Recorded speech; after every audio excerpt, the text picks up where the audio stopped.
प्रार्थना है वो ईश्वर ने सुन ली। हमारी याचिका आज माननीय उच्च न्यायालय में स्वीकार कर ली गई है। तो ऐसा ना आपसे क्षमा चाहते हैं, वो नहीं। धार्मिक पक्ष को यथावत रख रही है, पुरजोर विरोध कर रही है इस विधर्म का। जो व्यक्ति अपराध के उसमें 2 मुकदमों में आजीवन कारावास हुई है, वो उसके सीधे प्रवचन आते हैं लाइव। एक बार ने 3-3 बार क्लीन चिट दे रखी है। सुप्रीम कोर्ट ने एक बार ने 3-3 बार क्लीन चिट दे रखी है।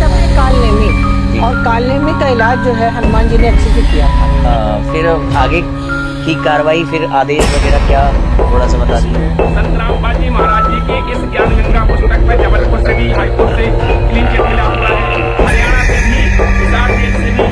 आप देख सकते हैं भाई, प्रमाण है हमारे पास। पेश किया था जी। और जो सोशल मीडिया की बात अगर बताए तो कहीं ना कहीं हमने उनको भी पार्टी बनाया है।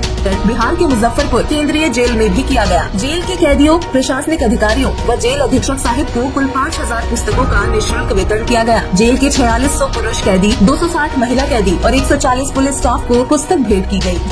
सरकार अपना इसमें जवाब देगी और इसमें जवाब ये दे सकती और पूरे विश्व में फैलेगा, कोई रोक नहीं सकता।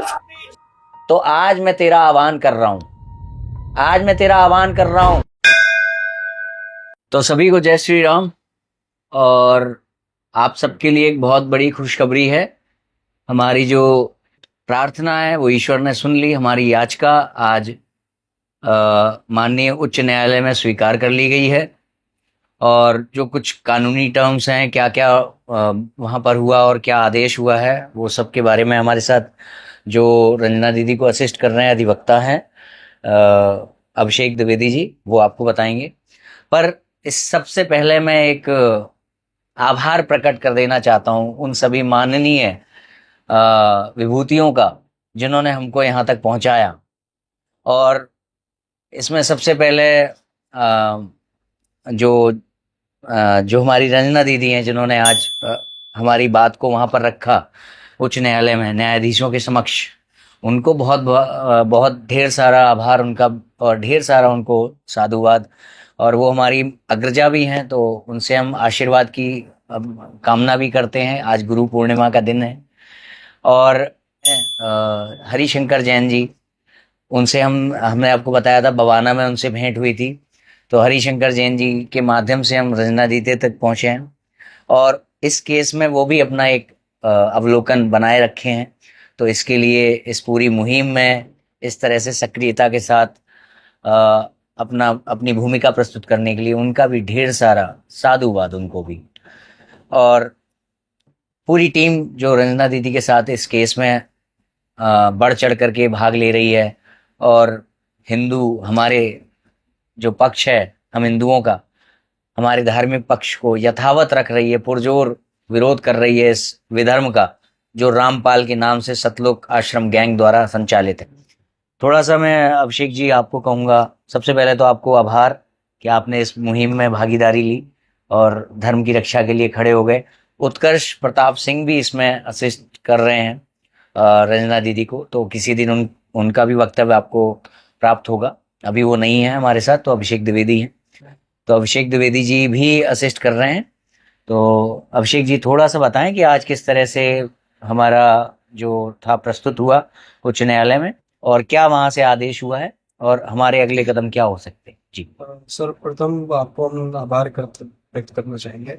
दूसरी चीज है, जैसा कि हमारा जो केस है वो एक ऐसे गैंग के विरुद्ध है जो ऐसी किताब छापते हैं, ऐसी किताबों का वितरण समाज में करते हैं जी। और उन किताबों में जो अशब्द लिखे हुए हमारे सनातनी हिंदू देवी देवताओं के विरुद्ध। जी जी। तो हमारा जो संविधान है, जो हमारे देश का कानून है, वो ऐसी चीजों को एक गंभीर अपराधों की श्रेणी में ले। आज का जो नियम है BNS 2023 में, उसमें पहले 295A की तरफ या एक ऑफेंस माना जाता था।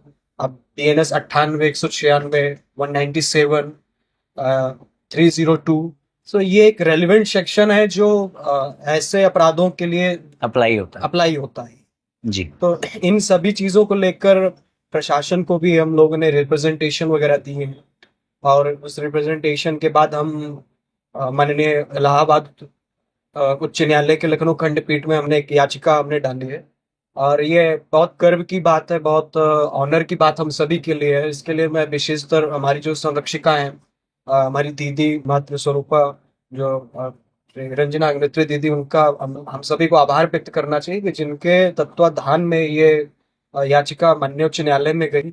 और गर्व और प्रसन्नता वाली बात यह है कि ये खंडपीठ है, माननीय तो न्यायमूर्तियों की बेंच है, इसको स्वीकार किया गया। जी जी जी प्रथम दृष्टया में जैसे ही ये बेंच के सामने जैसे हमारा पिटीशन गया, जी। तो जो माननीय न्यायाधीश हैं, मैं इसमें थोड़ा सा बताना चाहूंगा, क्योंकि मैं एक वहां पे ना मैं लॉयर हूँ ना न्यायाधीश हूँ, मैं एक सामान्य नागरिक बन के वहां बैठा था। मैं देख रहा था कि हमसे पहले करीब 13 मामलों की सुनवाई थी, हमारा आज 14वां क्रमांक था सीक्वेंस में। तो मैं ये देख रहा था कि जितने भी मामले आ रहे थे वहां पर न्यायाधीशों के समक्ष, तो बहुत ज़्यादा टाइम ऐसा नहीं लग रहा था, और बहुत जल्दी कुछ एक मामले ही होंगे जो जिनको समय दिया गया न्यायालय की तरफ से, वो उनकी अपनी एक वो कि कौन किस प्रकरण में कितनी क्रेडिबिलिटी है, उसका आधार कितना मजबूत है, उसके आधार पे। तो किसी भी मैंने नहीं देखा था कि बहुत अच्छे से किसी में मतलब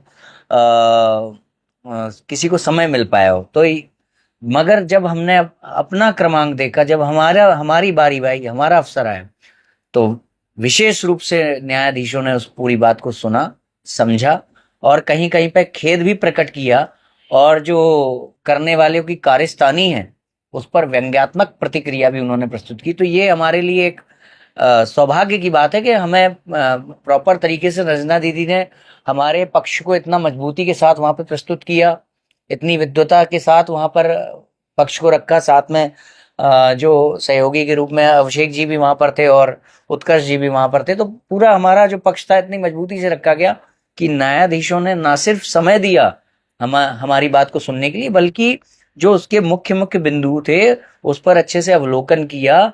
जहां पर जिस प्रकार की प्रतिक्रिया की अपेक्षा की जा कर सकते हैं हम लोग, उस प्रकार की प्रतिक्रिया भी हमें देखने को मिली वहां पर कोर्ट के द्वारा, न्यायाधीशों न्यायपालिका के द्वारा। तो ये मैं बता रहा था। तो फिर आगे की कार्रवाई, फिर आदेश वगैरह क्या, थोड़ा सा बता दिए इसमें कानून माननीय न्यायालय ने हमारी जो याचिका है, जी प्रथम दृष्टया में इसको उन्होंने गंभीरता से लिया और इसको स्वीकारा भी। जी इसमें के बेहतरीन अच्छा लोकस स्टैंड आई है, और ऐसे ऑफेंस जो है समाज के लिए बहुत घातक हो सकते हैं। तो इस याचिका को माननीय न्यायालय ने स्वीकार किया। विपक्षियों को जो जो हमने पार्टी बनाया उनमें से इशू ऑफ नोटिस का आदेश हुआ है। हमारी जो प्रेयर है इसमें थी कि पहले तो ऐसी पुस्तकें जिसमें ऐसे शब्द लिखे हैं अभद्र अपमानजनक, तो पहले ऐसी पुस्तकों पर रोक लगाने के लिए सरकार को माननीय न्यायालय आदेश करे कि उनकी जो संस्थाएं हैं या जहां ये किताबें छपती हैं, पहले तो उसको सीज करे। जी दूसरी चीज, पूर्णतया ऐसे लोगों पर लगाम लगाए कि ऐसी पुस्तकें समाज में वितरण ना हो। यदि कोई ऐसा वितरण सामग्री कोई दे रहा है कहीं पे या कोई ऐसा कार्य कर रहा है, तो सरकार उसके लिए जरूरी कदम उठाए, उन पर मुकदमा पंजीकृत करे। हमारी जो प्रेयर इसमें थी एसआईटी के लिए थी कि एक ऐसी टीम का गठन हो और वो टीम इसमें इन्वेस्टिगेशन करे।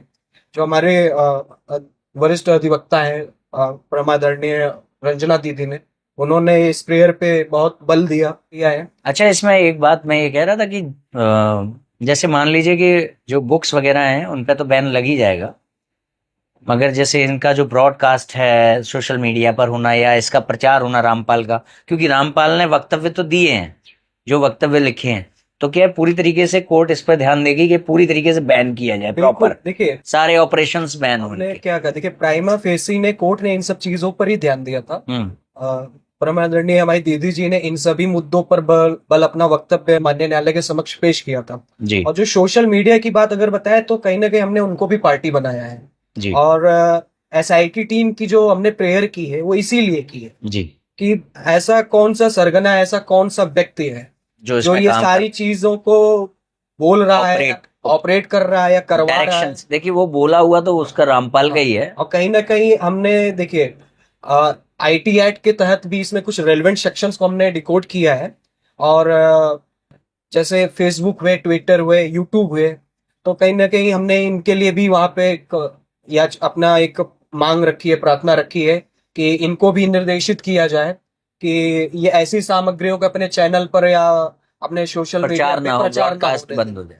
क्योंकि ये समाज के लिए बहुत आगे चलकर घातक हो सकता है। अच्छा, इसमें एक चीज मैं बताना चाहूंगा दर्शकों को कि आ, ये लोग एक बात चिल्लाते हैं कि भाई हमारे पास जो है हमारी बुक्स की क्लीन चिट है, क्लीन चिट है। तो आप एक बात बताइए, यदि कोई कानूनी प्रक्रिया के तहत इस गैंग को कोई क्लीन चिट प्राप्त होती तो क्या आज हमारी जो याचिका है उसको इतनी गंभीरता से लिया जाता? क्या उसको इस तरह से स्वीकारा जाता? ये एक इन पागलों से, जो पागल है ना, जो पागल करके घुमाए जा रहे हैं ब्रेन वॉश करके कि हमारे पास क्लीन चिट है, क्लीन चिट है। अरे भाई, किसी व्यक्ति ने आज से 10-20 साल पहले कोई एफआईआर अगर करा भी दी और अपनी एफआईआर में बयान देने तक के लिए खड़ा नहीं हुआ, 4-4 बार 6-6 साल तक कोर्ट उसको तलब कर रही है, पूछ रही है कि आ जाओ बयान दे दो, उसके ना आने की स्थिति में कोई कारण देते हुए कोर्ट के द्वारा अगर एफआईआर क्वैश कर दी गई तो एक क्लीन चिट है। क्या उसमें कहीं ये आधार बनाया क्वैश करने का कि भैया इनकी जो किताबें बिल्कुल यथावत सही हैं इसलिए इनको क्लीन चिट दी जाती है? तो ये सब गुमराह करने की प्रक्रिया है। यदि ऐसी कोई क्लीन चिट कहीं पर भी क्या कहते हैं निर्गत की गई होती तो आज माननीय उच्च न्यायालय उत्तर प्रदेश के द्वारा हमारी याचिका स्वीकार ना की गई होती। ये एक विचारणीय प्रश्न है। और क्लीन चिट के नाम से एक बात और याद आई, इनका एक पैरोकार है जो इस प्रकरण से बचने के लिए, सतलोक आश्रम गैंग को बचाने के लिए इस केस को कोर्ट से बाहर लड़ रहा है। कैसे लड़ रहा है? जैसे मैंने बताया कि इसमें जो पिटिशनर्स हैं वो मेरे अलावा और 17 पिटिशनर्स हैं, तो वो उन सबकी डिटेल्स निकलवाने का प्रयास कर रहा है कि इन 17 लोगों का कांटेक्ट नंबर मिल जाए मुझे, तो किसी तरीके से मैं बरगला लूं, डरा दूं, धमका दूं। उसको नहीं पता है कि वो सबके सब चट्टान है, उसको नहीं पता है, मगर वो ये प्रयास कर रहा है कि मुझे इन सबके संपर्क सूत्र मिल जाएं, घर बार का पता लग जाए तो डराऊं, धमकाऊं या लालच दे दूं। और इसका एक उदाहरण है, हमारे 17 पिटिशनर्स में से एक पिटिशनर जो हैं वो रामानंद नाम से हैं। इसने क्या किया, रामानंद नाम से फेसबुक पर सर्च किया, इसको लगा होगा कि यही रामानंद है, तो कोई और रामानंद नाम से कोई और फेसबुक पर सज्जन इनको मिल गए, उनका कांटेक्ट नंबर इसको मिल गया। इसने उनको कॉल कर दिया कि तुम्हारे नाम से मुकदमा लगाया गया, क्यों लगा रहे हो? ये जब उन्होंने ये कहा भाई मैंने तो कोई मुकदमा नहीं लगाया, तो ये भाई साहब उसको कहते तो आप जो है कल एफिडेविट दीजिए कोर्ट में आकर के, मुकदमा मैंने नहीं लगाया है। अब सोचिए, व्यक्ति जो ये कहता है कि हमारे बाबा जी ने बहुत सही ज्ञान दिया है, वेद प्रमाणित ज्ञान दिया है, क्लीन चिट वाला ज्ञान दिया है, वो व्यक्ति कोर्ट में आने की तैयारी नहीं कर रहा है। वो व्यक्ति कोर्ट से बाहर पिटिशनर्स को कह रहा है कि आप जो अपना केस वापस ले लो, उस केस को कमजोर कर दो अपना नाम हटवा करके। तो ये क्या है? इससे पता लगता है कि इनका पक्ष कितना मजबूत है। अब भी आंखें खोल लो जो अंधे हो गए हैं, उन लोगों को मैं कह रहा हूं जो ब्रेन वॉश हो गए हैं, अब भी समय आंखें खोल लो, वरना ये तबाही का मंजर देखते जाओ कैसे आपके सामने सब कुछ होता है नष्ट। ठीक है? और इसमें जो मुख्य ऑर्डर के संबंध में थोड़ा सा बता दीजिए, बताइए। ऑर्डर इसमें माननीय न्यायालय ने इशू ऑफ नोटिस किया है, नोटिस इशू किया है state government, issue of notice किया, उनसे काउंटर मंगाया गया। अच्छा, अब उनके काउंटर के बाद जो है हमें पुनः सुना जाएगा इसमें जो अन्य इंडिविजुअल प्राइवेट। अच्छा, क्या लगता है सरकार की जो स्टेट गवर्नमेंट है उसका क्या रिप्लाई आ सकता है? देखिए, मतलब वो ये कहेगी आकर के कि हम डिफेंड करने आए हैं? सरकार अपना इसमें जवाब देगी, और इसमें जवाब ये दे सकती है कि जो रिप्रेजेंटेशन हमने दिया था पहले कि ऐसे लोगों के विरुद्ध कार्रवाई हो, तो सरकार इसमें वो जवाब देगी कि उस प्रशासन ने क्या इसमें कार्रवाइयां की। जी। दूसरी चीज, सरकार ये भी जवाब देगी कि अभी तक उसने ऐसे चीजों पर गौर क्यों नहीं किया, या किन नियमों के तहत अभी तक ऐसे लोग बचे रहे। तो ज्यादातर ऐसे जो केसेस होते हैं उसमें जो सरकार की तरफ से वक्तव्य आता है वो यही कहती है कि इसके विषय में हमें ज्यादा जानकारी नहीं मिली और कोई विशेष पैरवी करने वाला व्यक्ति हमको नहीं मिला, इसीलिए हम इसको रोक नहीं पाए। लेकिन इस मुकदमे में जैसा हम समझ रहे हैं कि काफी बल दिया गया, काफी पैरवी की गई। जी। आपको ये भी हम बताना चाहेंगे कि बिगिनिंग स्टेज पे इसमें रिप्रेजेंटेशन इत्यादि वगैरह दिए गए हैं, IGRS जैसी कार्रवाई की गई है, बहुत फेवरल कार्रवाई हुई, और उस कार्रवाई के बाद ही हम माननीय न्यायालय में आए। तो अब सरकार जो जवाब देगी उसको जवाब को हम अध्ययन करके अपना एक रिजवाइंडर वहां पे लगाएंगे, और जब प्राइमा फेसी ने कोर्ट ने इसको बहुत सही बताया और लोकस को भी बहुत जेन्युइन लोकस इसको पाया है। जो हमारी दूसरी सुनवाई होगी वो बहुत महत्वपूर्ण सुनवाई होगी और उस सुनवाई में एक बहुत रीजनेबल माननीय न्यायालय दे हमें सकती है, सरकार को इंस्ट्रक्शन ऑर्डर दे सकती है, तथ्यपूर्ण परिणाम हमें प्राप्त हो जाएंगे। तथ्यपूर्ण परिणाम और मैंडेमस के रूप में ऑर्डर भी हमको प्राप्त हो सकते हैं जी कि ऐसे लोगों पर बैन किया जाए जी जो जी ऐसी किताबों को वितरण कर रहे हैं। ये माननीय न्यायालय प्रशासन को देगी, स्टेट गवर्नमेंट को देगी, जी डीजीपी उत्तर प्रदेश को भी दे सकती है कि ऐसी संस्थाओं का वो पता लगाए और जहां जहां ऐसी कार्रवाई चल रही है उसको उनको ट्रेस करे, बैन करे, ऐसी किताबों को सीज करे और जो भी इसमें दोषी है उनके विरुद्ध कार्रवाई करे।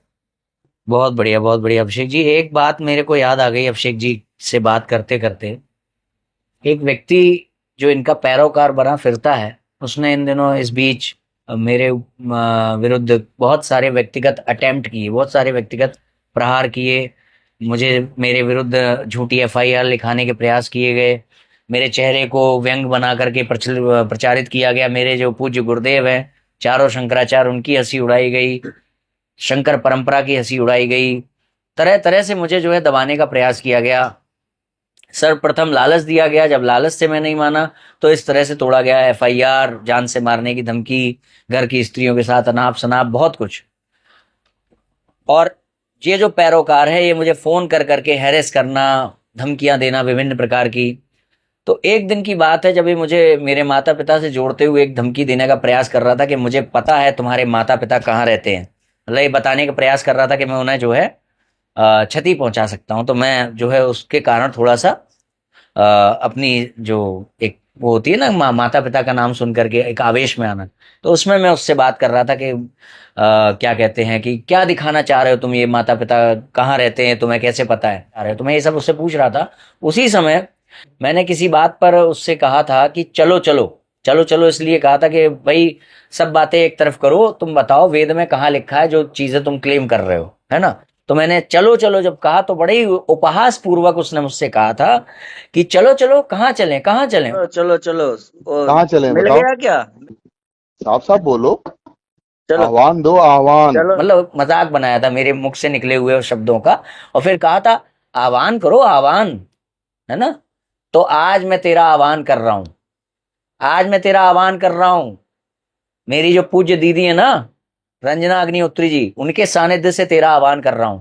मेरे जो साथ में खड़े हुए हैं ना अधिवक्तागण, अभिषेक द्विवेदी, उत्कर्ष प्रताप सिंह, इन सब के साथ खड़ा होकर के मैं तेरा आह्वान कर रहा हूं। अब आ हाई कोर्ट में, कर दिया मैंने आह्वान। तो बहुत बहुत आभार आपका यहाँ पर समय देने के लिए। और एक बार सबको साधुवाद, हरिशंकर जैन जी को साधुवाद, हमारी मान्य पूज्य रंजना दीदी को ढेर सारा साधुवाद, और अभिषेक द्विवेदी जी को साधुवाद, उत्कर्ष प्रताप सिंह जी को साधुवाद, और इस पूरे अभियान में जो भी कहीं कहीं पर भी निमित्त हैं, हमारे जो बजरंग दल के भी सहयोगी इसमें साथ में हैं, उनको भी ढेर सारा साधुवाद। और मुझे ऐसा विश्वास है कि ये हमारा जो अभियान है निश्चित रूप से एक अपने परिणाम को प्राप्त करेगा, जैसा कि हमारी माननीय अग्रजा रंजना अग्निहोत्री जी ने कहा था। जल्द ही हमको शुभ समाचार प्राप्त होंगे और इसमें यथावत जितने भी विधर्मी हों उनके विरुद्ध कार्रवाई होगी। सभी को जय श्री राम।